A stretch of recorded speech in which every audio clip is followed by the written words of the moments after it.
জাতিসংঘের কার্যালয় খোলা নিয়ে আমরা এত বিতর্ক কেন দেখছি, হঠাৎ করে প্রয়োজনীয়তা কেন পড়ল?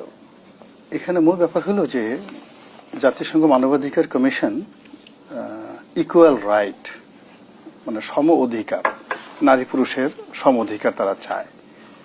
তারপরে তারা যে কোনো হত্যাকাণ্ড থেকে শুরু করে যা কিছু আছে, আপনার আমাদের যে পার্বত্য চট্টগ্রাম হিল ট্রাক্স এলাকাতে যা কিছু ঘটে, এই ব্যাপারেও তারা সবসময় বলে যে না, পাহাড়ি বাঙালির মধ্যে আমরা যা কিছু করছি সেখানে ওদেরকে পাহাড়িদেরকে আলাদা সুযোগ সুবিধা দিতে হবে।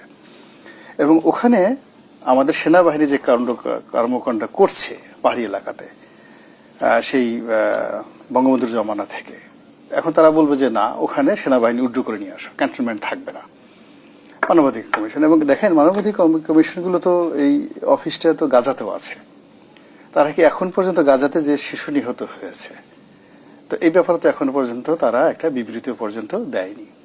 তো এরা হয় কি, আমেরিকার কতগুলো যাকে বলে একটা সমাজকে কলুষিত করার জন্য তাদের কতগুলো মেশিনারিজ আছে, এবং সেই মেশিনারিজের মধ্যে অন্যতম মেশিনারিজ হলো এই মানবাধিকার সংস্থাটি, কমিশনের এই অফিসটি। এখন বাংলাদেশে দেখেন খুব বিতর্ক হচ্ছে সমকামিতা নিয়ে, ভীষণ রকম ভাবে হুজুরা ভীষণ রকম রাগ। এখন মানবাধিকার কমিশন বলতেছে যে না, এটাও আমাদের দেশে বৈধ। একটা নারী একটা পুরুষ সে কার সাথে থাকবে, কি করবে না করবে, তার ব্যক্তিগত স্বাধীনতা, তুমি যেটা বাধা দিতে পারো না। তখন ওই হুজুররা যারা আছে তারা রাগ হবে, রাগ হয়ে কখন বলবে এটা একটা জঙ্গিদের দেশ। এখন এর পরে যেটা শুনলাম সবচেয়ে ভয়াবহ ব্যাপার, যে এই কমিশনার অফিসের যিনি প্রধান ব্যক্তি তিনি একজন সমকামী, এবং তিনি বাংলাদেশে তার যে বেড পার্টনার আর একজন পুরুষ তাকে নিয়ে এসে আসবে, এরকম কথাবার্তা আমরা সামাজিক মাধ্যমে দেখতে পাচ্ছি। এবং এটাকে বাধা দেওয়ার জন্য হুজুররা সবাই যে গত শুক্রবার দিন তারা বলছে যে তুমি কি আমি কে, জঙ্গি জঙ্গি। মানে তারা এত রাগ হয়ে গেছে যে বাংলাদেশে এরকম কিন্তু তুমি কি আমি কে, রাজাকার রাজাকার শুনছি। কিন্তু এই মানবাধিকার কমিশনের এই অফিস স্থাপনের ব্যাপারে রাস্তায় বা ধর্মকর্মে যে মিটিং তারা করেছে, তারা বলছে যে দরকার হলে আমরা জঙ্গি হব। আর আমেরিকা এখানে তালি বাজাচ্ছে যে ওরা তো এই জিনিসটাই চাচ্ছে।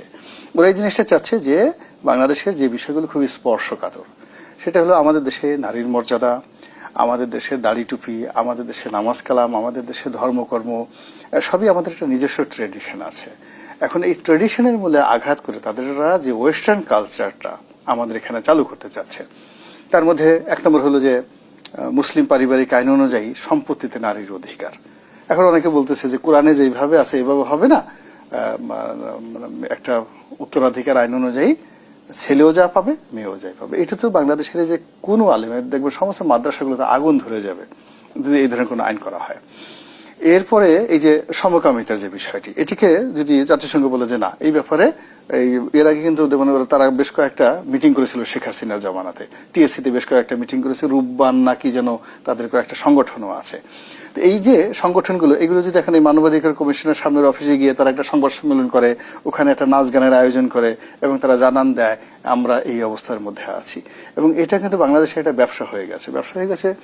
অনেক বাংলাদেশের নাম করা লোক তারা ওই বিভিন্ন আমেরিকার ভিসা পাওয়ার জন্য, ইউরোপের ভিসা পাওয়ার জন্য ঘোষণা দেয় আমি সমকামী, বাংলাদেশে আমার মৃত্যু ঝুঁকি রয়েছে, ফলে আমি তোমাদের দেশে রাজনৈতিক আশ্রয় নিতে চাই। যে দেখেন বিদেশে অনেক লোক গিয়া ইউটিউব করে বা বড় বড় কথা বলে, এদের অনেকেরই দেখবেন যে বাংলাদেশকে তারা যে গেছে আশ্রয় চেয়েছে এই সমকামী আখ্যা দিয়ে। ফলে হয় কি, বাংলাদেশে বসে আমরা টের পাই না, কিন্তু ইউরোপে যখন এই যে সমকামীর অত্যন্ত শক্তিশালী, প্রচন্ড শক্তিশালী, তারা পার্লামেন্ট নিয়ন্ত্রণ করে, তারা বারাক ওবামাকে নিয়ন্ত্রণ করে, তো তারা ওখানে বলছে যে না, ওখানে তো মানবাধিকার লঙ্ঘিত হচ্ছে। এত সমকামী তারা ডিক্লেয়ার দিয়ে আমাদের দেশে আশ্রয় নিচ্ছে, ও দেশের সমকামীরা বসবাস করতে পারে না, সেই দেশে আমরা ইউএসএইড টাকা দিব না, সেই দেশে আমরা গার্মেন্টস কিনবো না। ওখানে যদি গার্মেন্টস আনতে হয়, সবকিছু আনতে হয়, তাহলে আমাদের এই যে আমাদের দেশের সমকামীদের যে অধিকার রয়েছে সেই অধিকার বাংলাদেশে থাকতে হবে, নাহলে আমরা তাদের মাল কিনবো কেন? এখন বোঝার চেষ্টা করুন যে আমাদের যে কৃষ্টি এবং কালচার, সেই কৃষ্টি এবং কালচারকে চ্যালেঞ্জ করে এই যে অফিসটা করা হয়েছে মানবাধিকার কমিশন, এখানে অন্ততপক্ষে আপনি 10টা গোকরা সাপ ডান পকেটে বাম পকেটে সব জায়গাতে নিয়ে ঘুরলে আপনি যেভাবে নিজে বিপদের মধ্যে থাকবেন এবং আপনার আশেপাশের লোক যখন বিপদে থাকবে, পকেটে চেন নাই কিছু না, এখানে 20টা গোকরা সাপ, এখানে 20টা গোকরা সাপ, পকেটে 20টা গোকরা সাপ, এগুলো নিয়ে আপনি ঘুরতেছেন।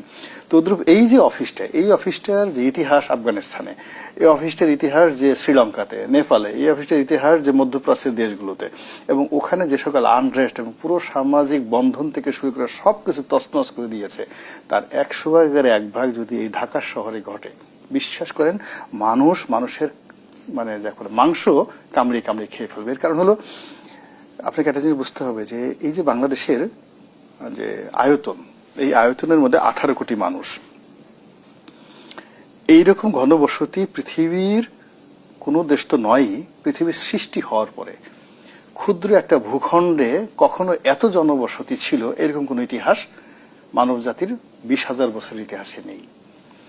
ফলে এই জায়গাটাতে হলো বারুদের মতো আছে। ফলে এখানে যে কোনো একটা গন্ডগোল, যে কোনো একটা মতদ্বৈততা, যে কোনো একটা যা কিছু মুহূর্তের মধ্যে পুরো জনসংখ্যা 18 কোটি থেকে 9 কোটিতে নিয়ে আসবে। তবে কি আমরা নিজেরাই পরাশক্তির বলয়ের মধ্যে পড়ে গেলাম এবং পরাশক্তির স্বার্থ হাসিলের পথটা আমরা নিজেরাই যদি বলি যে উন্মুক্ত করে দিলাম? প্রথমত হলো যে আমাদের এখানে বিভিন্ন সময় যারা রাজনৈতিক নেতৃত্ব এসেছেন, দুর্ভাগ্যজনক হলেও সত্যি যে একটা পরাশক্তির সঙ্গে বার্গেনিং করার জন্য যে ব্যক্তিত্ব দরকার, মেধা দরকার, লেখাপড়া দরকার, যে ব্যাকবোন দরকার, এটা আসলে ছিল না। এটা হলো বাস্তবতা। 2 নম্বর হলো যে সাদা চামড়া দেখলে বা ইংরেজিতে একটু কথাবার্তা বললে আমাদের রাজনীতিবিদ বা যারা আমাদের দেশের অনেক লোক আছেন যাদের মধ্যে এক ধরনের সাইকোলজিক্যাল আনুগত্য চলে আসে যে ওরা বোধহয় আমাদের শ্রেষ্ঠ এরিয়ান আর্য সভ্যতা।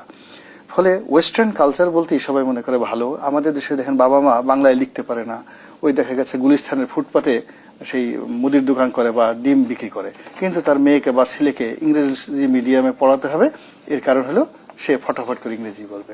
8-9 পর্যন্ত ইংরেজি পড়ার পরে সে এসে আমাদের এই সমাজে যে সমস্ত কর্মকাণ্ড করে, আপনি এটি সন্ধ্যার পরে গুলশান, বনানী, উত্তরার যে বিভিন্ন এলাকা তথাগত নব্যধনীদের যে এলাকা, ফুটপাতে গেলে আপনি বুঝতে পারবেন যে বিকৃত রুচি কোন পর্যায়ে চলে গেছে। তো এই জায়গা থেকে একটা দেশ, রাষ্ট্র, সমাজকে যারা রক্ষা করবেন তারা হলেন রাজনীতিবিদ। এখন সেই রাজনীতিবিদরা যদি আমেরিকার পেইড এজেন্ট হয়, যদি ইউরোপীয় ইউনিয়নের তাবেদার হয়, কিংবা পশ্চিমা শক্তিদের গুপ্তচর হয়, তাহলে কি হয়? আমাদের মতো এরকম যারা জনবহুল দেশ, এই সকল দেশের স্বাধীনতা, সার্বভৌমত্ব একেবারে হুমকির মুখে পড়ে যায়।